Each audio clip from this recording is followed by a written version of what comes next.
Engagers, this is Professor Game, where we interview successful practitioners of games, gamification, and game thinking who bring us the best of their experiences to get ideas, insights, and inspiration to help us in the process of using games and gamification in our daily lives, for example, to learn what we are teaching. And I am Rob Alvarez. I work at IronHack, teach at IE Business School University, and so much more, and host this podcast. If you have an extra second, please go ahead and subscribe for free to our email list at professorgame.com/subscribe. Well, hello, Engagers. Welcome back to another episode with the Professor Game podcast. And we are here today with Orin. But Orin, before we kick off, are you prepared to engage? I am. Let's do this because we are today with Orin Davis. I hope I'm pronouncing this decently, who earned the first doctorate in positive psychology and is a self-actualization engineer who enables people to do their best. He consults for companies from startups to multinationals on hiring strategies, culture, innovation, diversity, equity, inclusion, and employee well-being, and coaches people at all levels on building self-knowledge and developing personal growth trajectories. And as a principal investigator of the Quality of Life Laboratory, he conducts research on flow, creativity, hypnosis, and mentoring. He is also serving as a professor of creativity, innovation, entrepreneurship, business, and psychology at SUNY Buffalo State College and gives workshops and lectures globally about human capital, creativity, and innovation, and of course, positive psychology. He's also a startup advisor who helps early-stage companies enhance their value propositions, pitches, cultures, and human capital. And he writes and speaks avidly about human capital, creativity and innovation, and positive psychology. So you can see there's a trend on all the topics that he is consulting, teaching, writing, speaking, and advising about. Orin, is there anything that we're missing from that intro? No, I think that covers it. I like having fun and doing a wide range of things. It sounds like it from all the stuff that you're doing. And from all that stuff that you're doing, actually, what would you say a regular day with you looks like? What does it feel like? Let's take today, tomorrow, yesterday, last week, I don't know, wherever you want to take us. I think half the fun is that I don't have a regular day. And I'm not sure what normal would even look like for me because, everything, I'm doing so many different things and I wear a lot of different hats. And I think that allows me to embrace a lot of different challenges in the kind of work that I do. Interesting. So let's take, your regular work and the kinds of things that you're doing. We just want to have a sneak peek into what your work in general looks like, because I know you do many, many things from your intro. Sure. So I kind of break it down into 4 silos: research, writing, teaching, consulting. So those are really the 4 areas that I'm working on. So on a given day, I'm probably doing some combination of those just across the board. Fantastic. So let's get right into story mode then. And we always sort of start strong in this one because we like to learn from past experience from our guests. And we would like you to tell us a story of what you maybe call your favorite fail or first attempt in learning, that failure moment when, doing something, especially if it has to do with gaming, gamification, motivation, human motivation, and, how you went about this, what were those lessons learned and what can we take away? So I think the first thing is I've tried designing a couple games, but a lot of times I just work with game designers. And a lot of what we're trying to come up with is, what's going to make the game interesting and funny. And sometimes, you're trying for that, but you don't think about the replay value of the game. So one of the games that I was working on, it was a game that was a lot of fun. It worked very well, but it wasn't the kind of game you could play repeatedly. And so, you played it through once and then you never wanted to touch it again because you've seen everything it has. That is a big problem, right? Because then, the replayability is something that could be significant, unless maybe sometimes you're talking about some learning games are like one and done. But in general, replayability is something that you're usually striving for, right? Yeah, I want to make something that lasts. I want to make something sustainable. So constantly, I'm designing systems, and when you think of the work of a professor, also, in a very real sense, you want to apply some of the gaming principles to teaching and to running a class, Because after all, students are always trying to get, the maximum grade for the minimum effort, and the professors are trying to get the best education across, while, working through the parameters that come with teaching and all the various constraints, time issues, student challenges, things along those lines. So you're actually having to design a point system there too, and you have to think about like what is the purpose of the point system and what's the purpose of grades, and how people are going to navigate this. And I actually spend a lot of time, funnily enough, I think that's the game I'm designing most often these days. And do you do something like different? Because I know that, there's plenty of discussions going around, how is education working? What's the grading? What about tests? Like, is there anything that you're doing different these days? Yes. One major thing that I started doing, because I found that students were approaching my classes and college in general with multiple purposes. So one of the things that I invented recently is a dual grade system where I'm giving students 2 grades. One is basically there to, give them an idea of how well they're doing relative to how well they expect to be doing. Like what are they used to? What is the standard? The system of standards that they're used to? And how are they doing relative to that? But then also, because I consult in the real world, because I, keep one foot, in the business world, I do want them to know what level of skill they have relative to what the world is going to expect them to be able to do when they graduate. So I set up the assignments, the entire syllabus, the system that I have, so that they're able to get feedback 2 ways. One is, here's how you're doing for a college student, but then also, here's how you're doing if you want to go tell people on a resume or during an interview, I took this class and I learned this material. Here's how well you actually do compared to what they are going to expect. Very interesting. Very interesting. Is there any advice that you could give people on how to achieve this? Yeah, actually do the work. Fantastic.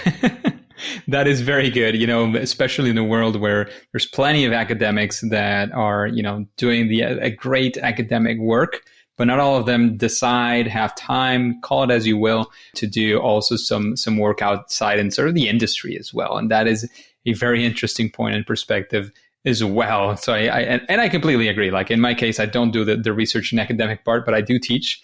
And I'm definitely into the weeds of everything that is getting done professionally. And that helps quite a bit give some perspective. A good thing about some of the things I'm teaching is I don't have the standard part because I'm teaching something that is entirely new and there's no standard for it. When I teach, how to design or how to do gamification, there's not too much to take from that. So I basically do not everything exactly the way I would like it, but I don't have to stick to so many standards. So I do have that kind of advantage in many ways, which makes me very, very happy. True as that is, actually, the students expect a certain amount of workload and a certain amount of effort that they need to put in and a certain degree of accountability. So you still have to deal with that even when you're able to make your own class. Because, for example, if your class is a lot harder than all the other ones that they're taking, then it's going to be a bit of an issue. If you've got much stricter accountability standards, or if your grading standards are higher, or if your workload is significantly higher, even if you think it's a legit workload, if that's not what they're used to, the students are going to have challenges on that. So it was those experiences that actually led me to invent the dual grade system. Very, very interesting. Very good. So let's go actually and take a shift on the previous formal question that we had about failure, and actually go for a time when you actually experience success. Again, it could be on the first attempt, the nth attempt, or whatever that looks like. We would like to go through one of those stories and be there at the ground level with you, see what that looked like, and maybe some lessons you took away. Maybe, I don't know, if you have something that you would, or a few things that you would attribute that success to. So I think the biggest part of the success, first of all, was just prototype, because you're going to keep on trying it. And the more that you play it, the more that you test it, the more that you try it, the more you're able to see the different exceptions to the rules and systems that you've made. So, when I'm trying to create, let's say, a reward system or some kind of, let's say, point system or incentive system, you have to sort of see where the exception is going to be. And so you keep on experimenting, you keep on testing, and there's no such thing as success on this so much as viable. And then you make it more viable, and then more faults are going to come up, and you make it even more viable, and you keep on developing the system. And so it's funny when you ask me if it's success. I don't think of anything that I've pulled off as so much a success, so much as, okay, well, this works anyway, and people are using it, and it's working well. Absolutely. Do you have, I don't know, maybe an example you can run us through of, as you were saying, like prototype 1, 2, 3, 4, and prototype? Like how does that go? Like maybe a real life example of how that worked. Of course, something that you can't disclose. So I grew up with a video game designer. And so he often would make games I would often beta test. But something that we also, both developed, kind of together was a sort of neighborhood sport, which, we put together, just something that we could play in the street. And it ended up being a really weird combination of sports. And as we start playing, we start to figure out, where should we put the boundaries? How long should our quote unquote court be? How do we do it with the different boundaries, both on the ground and in the air? How high should things be? And, part of that is, as we're formalizing the rules, we continue to play the game. We started with, very little, but then as we started to keep playing, we started to see like what was reasonable, what was not reasonable. Is the game played with 2 people? Is the game played with 4 people? How do you play with 2? How do you play with 4? What are the differences? What are the strategies? Are there ways in which people could game the system? So we were playing with a disc, and we were trying to. It was sort of a weird combination of like hockey and disc, and like trying to get the disc across certain lines and within certain parameters. So I guess it was a weird combination of disc golf and hockey. But what exactly are the rules? When we found that the disc was going in different directions, if the disc went, outside of the field, let's say in the air, was that legit? If it went out, if it hit the ground outside, obviously that's out of bounds. But what about if it, curves in the air? Discs curve in the air. So how do you do with curvature in the air? If the disc goes way too high in the field, where do you put the out of bounds height for a goalpost?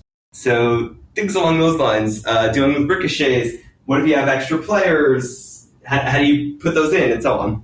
Interesting. Very, very interesting. Like going through each of these different things and approaching them as each of them and testing out what it looks like seems to have been a winning approach for you, right?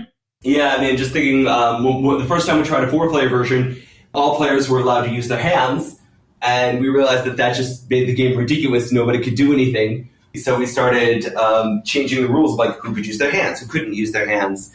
And, this collaborative process was probably the best part. The fact that we were, it ended up being 4 of us collaborating on this. I don't think I was the person who initially, invented the core of the game, but, working with everybody else to build this up and, feeling like you're a contributor, and then also, making suggestions, going back and forth, getting consensus, and, trying different things, and let's see how this works. It ultimately got us to a really fun version of this that we were playing on a weekly basis.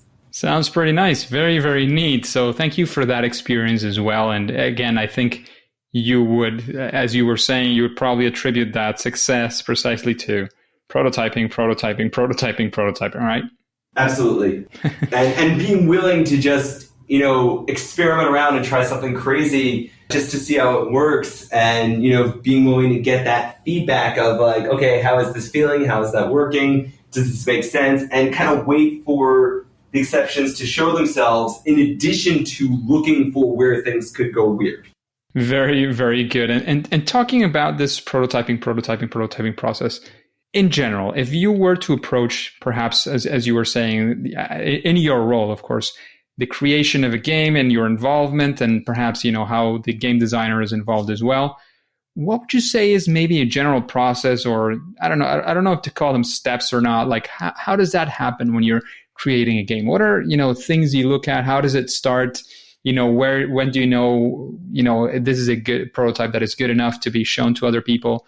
I don't know, like give us some feedback on that one. I think what I'm mostly looking for is trying to get into the mind of the player. What do they want? And what are they hoping to get out of this experience? And I think that until I understand the player and I understand their motivations, and then I understand my own motivations for creating the game, like what experience do I want them to get? What experience do they want to get? What motivations do they have? And I think looking for the harmony of those motivations is the first thing that I've got to do before I can make anything. And then, once I think I've got at least some picture of that, then I start designing incentives. Like, here are the outcomes that I want. Here are the outcomes that I think the player wants. How do I create incentives for the player to go towards the outcomes that I want them to achieve, as the designer, but then also think about the feedback and the things that they're going to get from those outcomes. And once I've designed those incentives, then I want to start creating a structure. But to me, I think the incentives come before the structure of the game.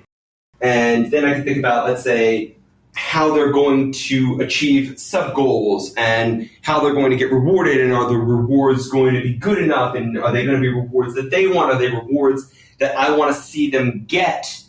And then from there, you build your first prototype, and you know right away that your prototype is not going to be that good, and that's okay. You just want to get something down on paper or wireframed or whatever it is. You want to get something in there. And then you want to start thinking through the different possibilities of experience. You want to sort of do some user mapping here. And once you got this thing on paper, start creating personas and user maps. And it's like, okay, now this player, who may have these motivations and these skills is going to try to navigate the game this way, I think. What are they going to run into? And you start, running through how the game is going to be, start to finish, what's going to happen. And you keep doing that for various user profiles. You start to notice exceptions. You start to notice things that might work, things that will not work. And as you go through these user profiles, you start to create some additional parameters to the game. Sometimes you find that you have to scrap a whole bunch of things, go back to the drawing board. But once you've created a variety of user profiles, and I think I want more than one. After you've gone through a variety of user profiles, you now have something reasonable, and you've got a much broader scope and different paths that can be taken. And from this, you actually start to construct the full game and the parameters, and then you start the user testing and adjust accordingly. That sounds absolutely fantastic. Thank you for sort of opening up your mind and your process to the engagers today. And thank you very much for giving us those insights. Just a quick break before we continue with this episode. If you've been enjoying this podcast, I would really appreciate if you share it with your friends and family and on social media. On Twitter and Instagram, it's @RobAlvarezB and the hashtag ProfessorGame, all one word. And in Facebook, you can find the Professor Game page. Thanks in advance for your engagement. And Orin, what would you say is something that any game design project or anything that you're creating again with that team? What would be a best practice that, almost all these types of projects would perhaps benefit from or be better thanks to that? So I think a lot of it is looking for places where players can be intrinsically motivated to play, number one. And number two, a game that they can adjust the challenge level themselves relative to their skills. So I like making situations where people can choose their own difficulty level that can be commensurate with the skill level that they want to bring at that time. And I think that's one of the best ways to do it. And I think that some of the best games I've played and some of the best games I've seen, I found that was always the best part. I could adjust the challenge level to whatever skill level I want to bring. And when I see people getting engaged in games and people talking about games and the games that get listed is really awesome, it can be played at any number of levels. And what I think is really cool is like the multiplayer games where you can sort of put in some handicaps or create handicaps, even artificial ones. Like, I'm not going to play with these power-ups, let's say, or I'll let you get these power-ups so that, I can play a harder version of the game. And being able to really customize that challenge skill balance is probably one of the most important things of all. And then again, looking at the motivations of the player, like why does the player want to play this game? And think about what the player is actually playing this game for. And, people don't always think about like what are the motivations of a player and what they're really going for. Sometimes it's to relax, for instance. Sometimes it's to challenge oneself. Sometimes it's for achievement. Sometimes it's, for various intellectual processes and benefits. And I also do want to point out that game can be writ large. So, we're not necessarily just talking about a board game or a video game, but also, let's say, a life game, or when, we see, companies are talking about gamification of achievements in the workplace or in learning, and we're seeing, ways of gamifying education. People are talking about badges. You look on Coursera, for instance, and you could argue that Coursera, in a very real sense, is a game, much like Duolingo. Interesting. Thank you very much. That is absolutely fantastic. And yes, in many ways, and I've said this before as well, even, education itself is a game. You can argue it's a well-designed game or a not very well-designed game, but there's many instances, and life in general could be considered a game. So completely agree with that final statement as well. Thank you for that, Orin. And talking about recommendations, because you just gave us quite a few and very interesting ones as well. Would you, like, after hearing this, getting a sense of the questions in this podcast and how the vibe goes, is there somebody that comes to your mind that you would say, oh, I'd really like to listen to this person being interviewed in an interview like this one on Professor Game? I'd love to hear Daniel Remar get interviewed. Daniel, what? I didn't catch the last name? I think it's Remar. I don't know how his last name is pronounced, but he's an indie developer, and he's made some amazing games. Sounds like a fantastic profile, especially when indie developers are there.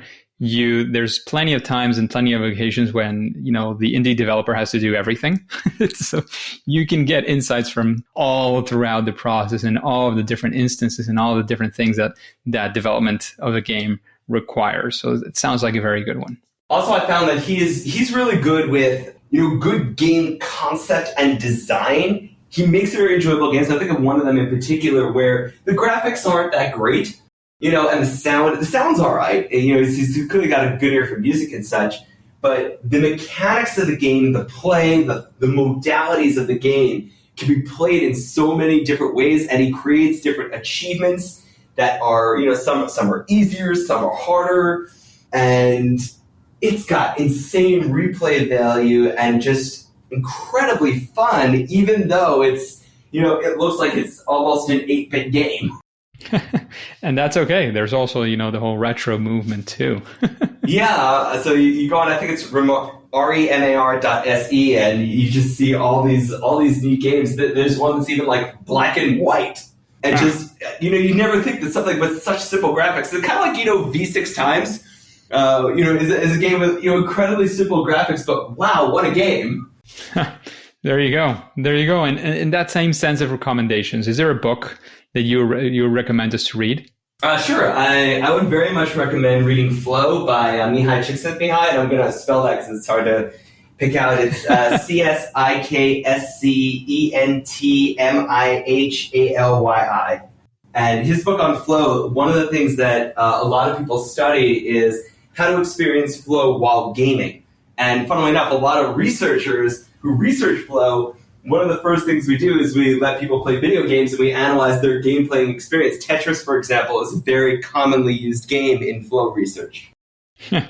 Actually, very, very good book for sure. In fact, engagers, if you didn't catch the spelling there, you can go to professorgame.com. If you go to you click on the search bar, click Orin, you will find the show notes for this very episode. And we will be linking the book Flow by Mihai Csikszentmihalyi for sure. And I hope I didn't butcher the name too much.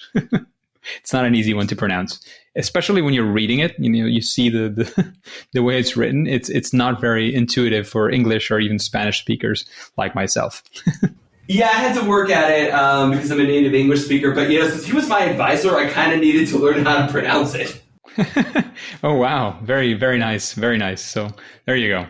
And talking about those recommendations, instead of going for other people and other people's books, what would you say is something that you do at least better than most other people? That thing that maybe some of us would call your superpower. I'll tell you what people say back to me about it. There are two things that people feedback to me. One is that I can see a complex system in things. So like even when like I can see how the system works and I can see how pieces fit together, even if it's a complex system. The other thing that people tell me I'm very good at is breaking things down to first principles.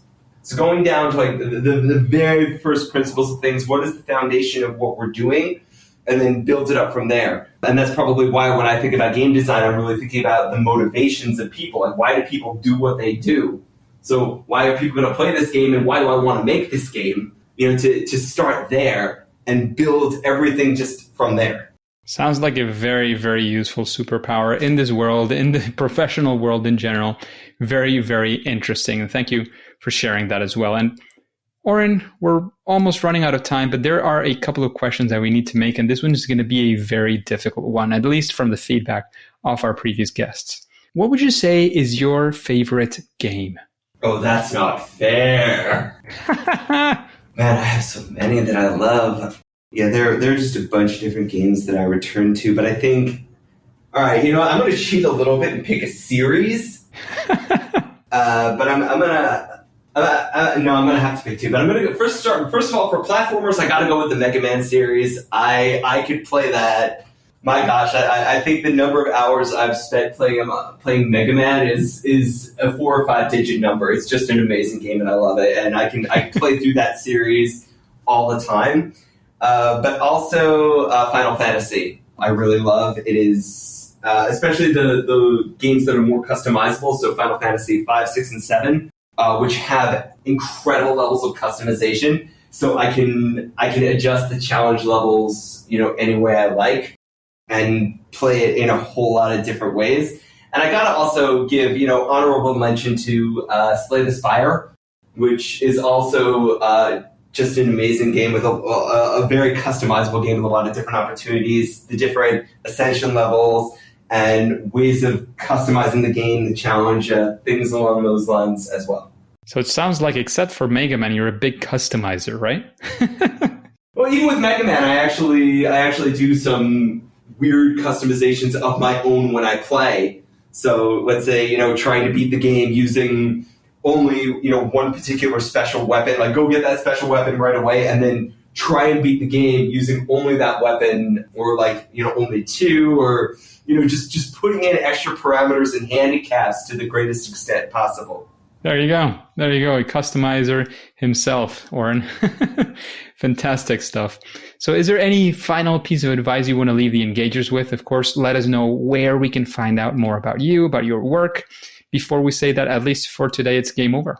Sure. I think the main piece of advice that I would give is that it's totally okay to make something that's already out there and put your own twist on it. There's an old saying, good artists copy, great artists steal. And I think that people should feel comfortable doing that, because you will eventually put your own twist on it. And when you get ready to put your own twist on it, feel free to stamp your identity on that part and on the twist that really is who you are and what you're about. And for those who want to track me online, I run the Quality of Life Lab. That's QLLAB.org. And you can take a look at some of my research on flow, creativity, and innovation. And always love to chat with people about academic work on flow and mentoring and creativity, things along those lines. So lots of good times out there. Fantastic. Thank you very much, Dr. Orin Davis, for joining with the Engagers today, for all that wisdom, all that experience that you have, and that you've shared especially. However, at least for now and for today, it is time to say that it's game over. Hey, Engagers, it is fantastic to have you here. And this podcast, as you know, makes sense with you, so let's go ahead and connect, for example, on Twitter. So you can let me know who you would like to know as a guest, future guest, repeat guest maybe, what questions you have. Maybe there's a question that I'm not asking regularly on the podcast that you would like incorporated, or, what we can help you with. What are those needs that you have that we might be helping you with? You can find my Twitter account on professorgame.com/Twitter. And I'm always sharing content on gamification on the podcast, especially around education, as you know. And before you click continue, before you move on, remember, please go ahead and if you haven't already, subscribe or follow for free using your favorite podcast app and listen to the next episode of Professor Game. See you there.